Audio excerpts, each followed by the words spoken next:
ನಮಸ್ತೆ. ಫೈನಾನ್ಷಿಯಲ್ ಫ್ರೀಡಮ್ಗೆ ಸ್ವಾಗತ. ಒಂದು ಶಾರ್ಟ್ ವಿಡಿಯೋ. ಸೊ ನಿಮ್ಗೆಲ್ರಿಗೂ ಗೊತ್ತಿರೋ ಹಾಗೆ ಇನ್ವೆಸ್ಟ್ಮೆಂಟ್ ಅಲ್ಲಿ ಫಿಕ್ಸ್ಡ್ ಡೆಪಾಸಿಟ್ಸ್ ಬಿಟ್ಟು ಕೆಲವೊಂದು ಗೌರ್ಮೆಂಟ್ ಬಾಂಡ್ಸ್ ಇದೆ. ಸೊ ಅದರಲ್ಲಿ government of India floating rate saving bond 2020 ಇದೆ. ಓಕೆ, ಇದು ಬಂದ್ಬಿಟ್ಟು 8.05% ಇಂಟ್ರೆಸ್ಟ್ ಕೊಡುತ್ತೆ.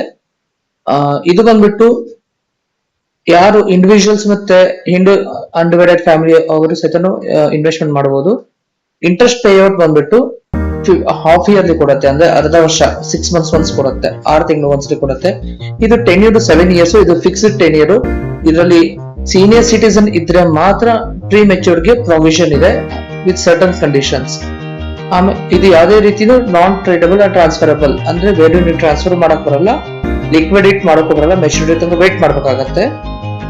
ಟ್ಯಾಕ್ಸೇಷನ್ ಬಂದ್ಬಿಟ್ಟು ಇದರಿಂದ ಏನ್ ಇನ್ಕಮ್ ಬರುತ್ತೆ ಅದನ್ನ ಇನ್ಕಮ್ ಫ್ರಮ್ ದ ಬಾಂಡ್ಸ್ ಆ ಒಂದು ಸೆಕ್ಷನ್ ಅಲ್ಲಿ ನೀವು ಇನ್ಕಮ್ ನ ತೋರಿಸಬೇಕಾಗತ್ತೆ. ಓಕೆ, ಇದು ಬಂದ್ಬಿಟ್ಟು ರೇಟ್ ಆಫ್ ಇಂಟ್ರೆಸ್ಟ್ FD ಗಿಂತ ಚೆನ್ನಾಗಿದೆ ಅಂಡ್ ಇದು ನ್ಯಾಷನಲ್ ಸೇವಿಂಗ್ ಸರ್ಟಿಫಿಕೇಟ್ NSC ಜೊತೆ ಲಿಂಕ್ ಆಗಿದೆ. Thank you.